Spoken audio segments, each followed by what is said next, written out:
कहते हैं कि गुलामी का ज़माना चला गया। एक समय था जब मनुष्य गुलाम बनाकर बेचा जाता था। फिर एक वह समय आया जब एक देश ने दूसरे देश को गुलाम बनाया। अब वह ज़माना भी नहीं रहा, परंतु हम यह नहीं कह सकते कि गुलामी का अध्याय समाप्त हो गया है। सच तो यह है कि गुलामी बड़ी ही है। हाँ, इसका रूपांतरण अवश्य हुआ है।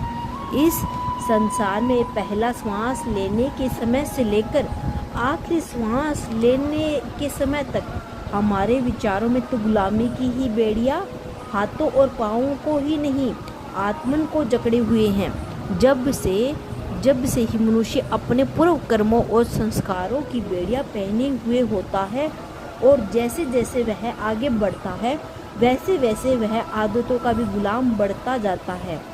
और हालात यह होती है कि उसकी बुद्धिमानी की ही गुलामी हो जाती है।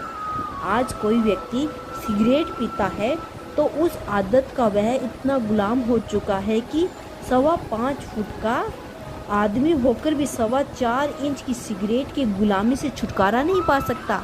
सर्वशक्तिमान परमात्मा का पुत्र होकर भी वह अपनी इस आदत और दुर्व्यवहार की पुरानी सड़ी हुई रस्सी को नहीं तोड़ सकता।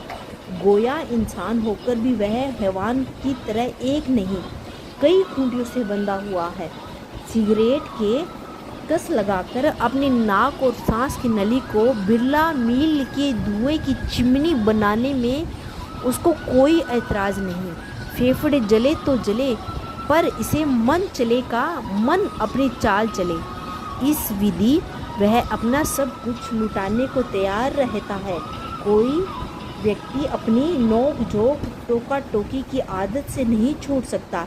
उसकी वाणी में ऐसा असुगेज का काम करती है कि घर के लोगों के आंसू टपकने लग पड़ते हैं।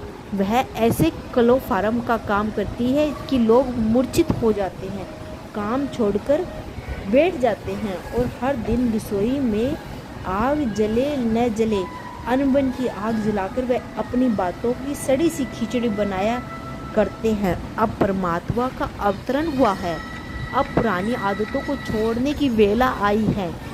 ये सब आदतें हमें उसके वरदानों से वंचित किए हुए हैं। कमाल है कि हम इन बेड़ियों को छोड़ना नहीं चाहते, और हम इस जन्म जन्मांतर पुकारते हैं उसके पास पहुंचने के लिए। इन आदतों की छोटी छोटी सी कुर्बानियां भी नहीं कर सकते। शायद हम इन आदतों की गुलामी को गुलामी नहीं समझते। शायद इन बेड़ियों को हमें अकड़ियों को सजावटी पाजेब और सोने की चूड़ियाँ समझते हैं। दोस्तों, आदत छोड़नी पड़ेगी। अगर कहानी पसंद आई हो तो लाइक एंड सब्सक्रिप्शन जरूर करो ना दोस्तों। जय श्री कृष्णा।